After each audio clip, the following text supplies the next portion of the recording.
Today I want to show you how to play these jazz piano voicings that are great to build up your solos or even when you're comping for other soloists in the band. Let's work on a simple jazz progression and look at some voicing techniques and comping patterns.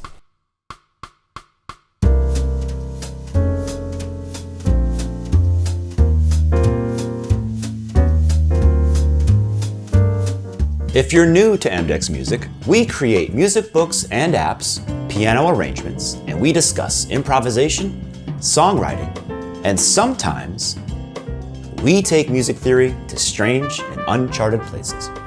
So subscribe and hit the bell, and join us for exclusive access to our ever-expanding library of music resources. Of course, there are many ways to implement these big jazz voicings. So we'll probably do a few videos on them, but today we'll focus on block voicings. So we'll play both hands at the same time, building a voicing with 6, 7, or even 8 notes. We can think of the hands splitting the notes in any of these patterns: 3+3, 4+3, 3+4, or even 4+4. On a C7 sharp 11, we can play something 3+3 like this. 4+3 could be this, or 3+4, and 4+4 could be something like this. So what am I doing? The first thing is to build a rootless voicing on your left hand. So here's a C7 4-note rootless voicing.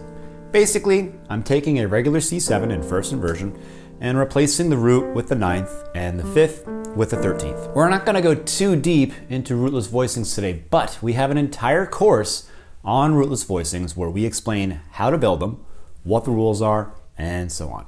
So check that out on our website, mdex.com, and I'll put a link in the description down below for you. So now that I have my 4-note rootless voicing on my left hand, I can omit a note to turn it into a 3-note rootless voicing. So I can take away the 13th and get a chord that still has the 2 guide tones, the 3rd and the 7th, E and B flat.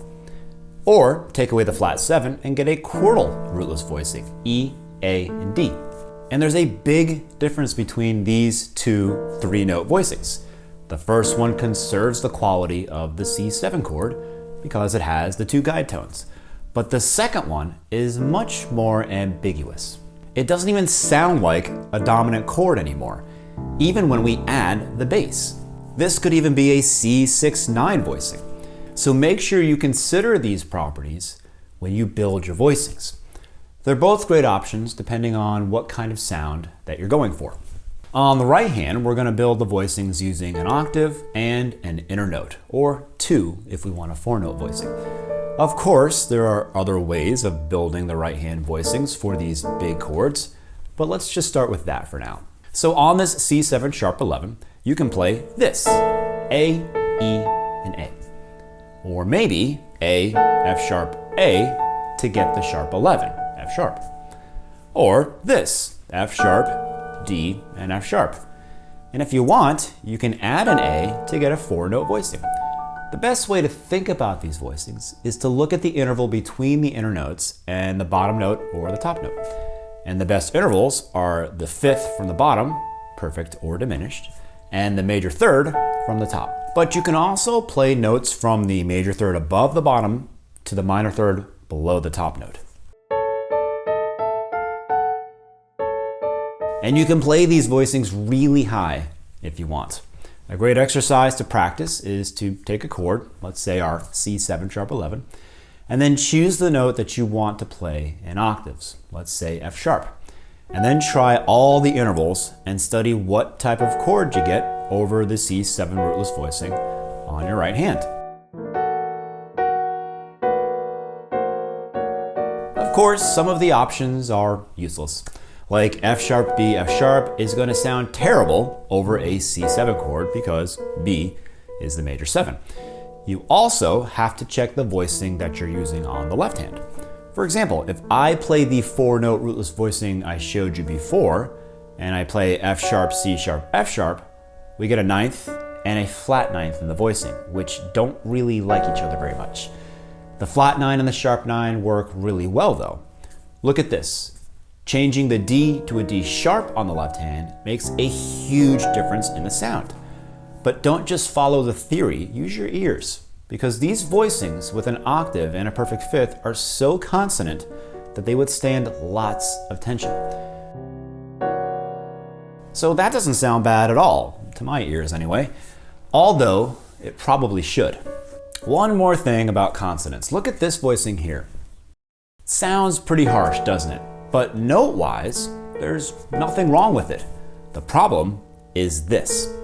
The A to B flat is a flat 9 interval, the most dissonant interval in music.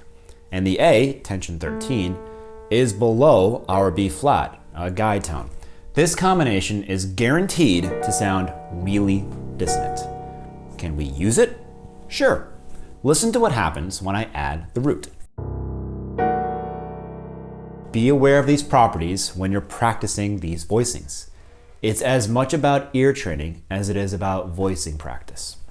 So to this point, we've been talking a lot about certain techniques and how to use them within a vacuum. But how do we apply all of this in the real world in a real chord progression? Well, there are two things to consider when applying the stuff that we're talking about today. One, voice leading, and two, motivic development. Let's talk about the voice leading first. A good approach to sound voice leading is adapting what you have to where you want to go. In other words, if I play F sharp, D, F sharp on a C7 chord, and I need to go to F7 altered, all I really need to do is flatten the D and keep the F sharps. Of course, there are many other viable options that jibe with F7 altered, but moving only one note when possible is the best way to create smooth voice leading.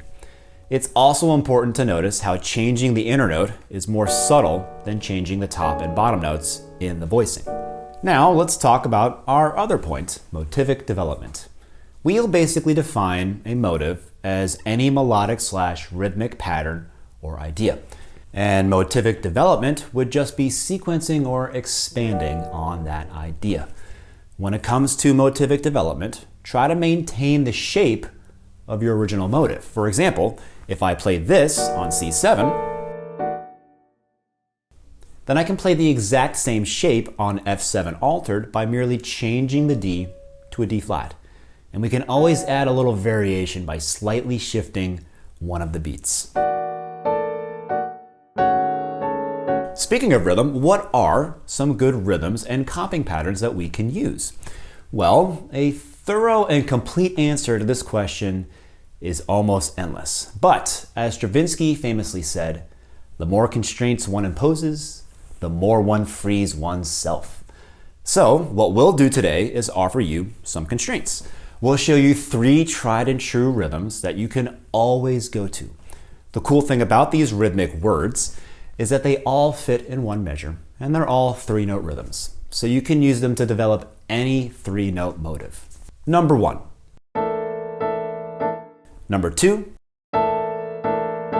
And number 3. So if I play number 1 on the C7 sharp 11, you can then use number 2 on F7 altered, and then you can go back to number 1 on B flat major 7. And for the E flat major 7, we can use number 3.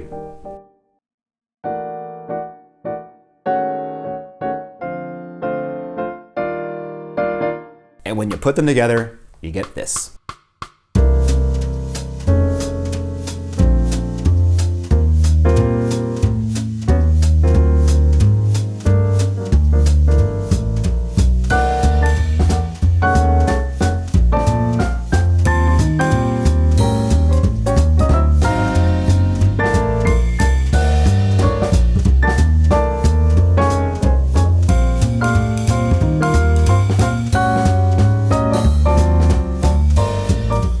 On the next video, we'll take a look at a systematic way of learning rhythmic words for comping.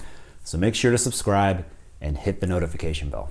All of our current members will have access to a PDF with today's lesson. If you're not a member yet, you can become one by clicking on the join button or the link provided. YouTube seems to think that you're gonna like these videos here, so why don't you stick around and check those out. Also check out our website, mdex.com, for all sorts of awesome music stuff. Thanks for watching.